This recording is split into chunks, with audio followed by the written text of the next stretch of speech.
Assalamualaikum warahmatullahi wabarakatuh. Halo pemirsa, selamat datang di Fadila News bersama saya Fadila Sapana Estiasa. Kali ini kita akan membahas bagaimana pengaruh revolusi bumi terhadap perubahan iklim di Indonesia.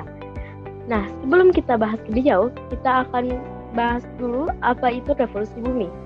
Revolusi bumi adalah peredaran bumi mengelilingi matahari. Dalam satu kali revolusi, bumi membutuhkan waktu sekitar 365 hari, 6 jam, 9 menit, 10 detik, atau 1 tahun. Bumi berevolusi pada lintasannya yang disebut dengan orbit bumi. Apa saja akibat dari revolusi bumi? 1. Perbedaan durasi siang dan malam. Tentang waktu siang dan malam di berbagai tempat di belahan bumi itu berbeda. Pada saat-saat tertentu di beberapa daerah di bumi akan mengalami siang atau malam yang lebih panjang. Gejala alam ini sangat terlihat di daerah kutub utara dan kutub selatan.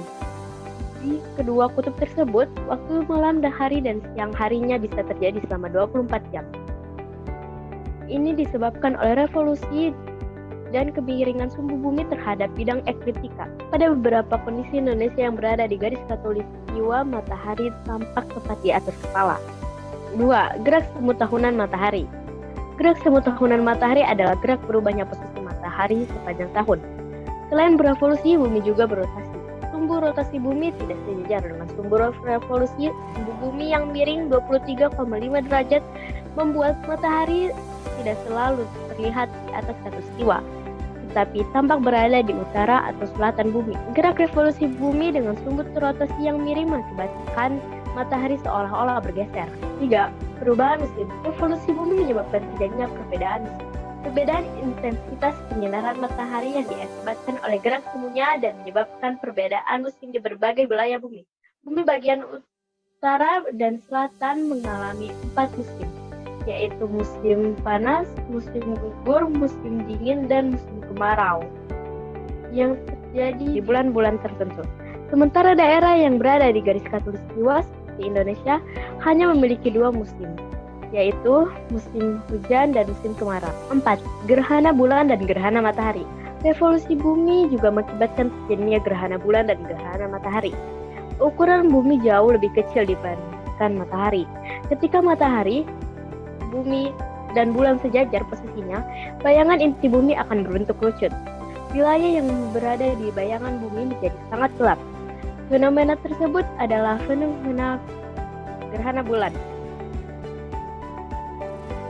Sedangkan gerhana matahari terjadi ketika bulan terletak di antara bumi dan matahari.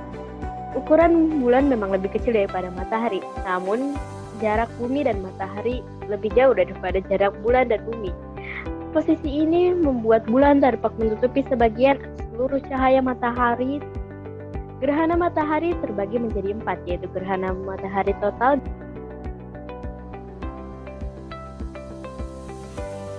gerhana matahari sebagian, gerhana matahari cincin, dan gerhana matahari hibrid.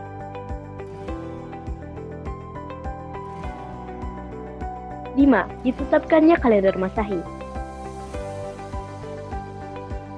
Ya, kalender yang biasa kita gunakan ditetapkan berdasarkan revolusi bumi.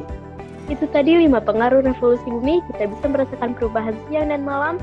Dan ketika kita tinggal di Indonesia, tentu kita termasuk iklim tropis, di mana kita hanya mengalami 2 musim, yaitu musim kemarau dan musim hujan.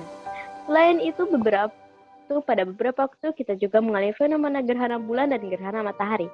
Dan kita pun tahu bahwa kalender Masehi yang biasa kita pakai ditetapkan berdasarkan revolusi bumi.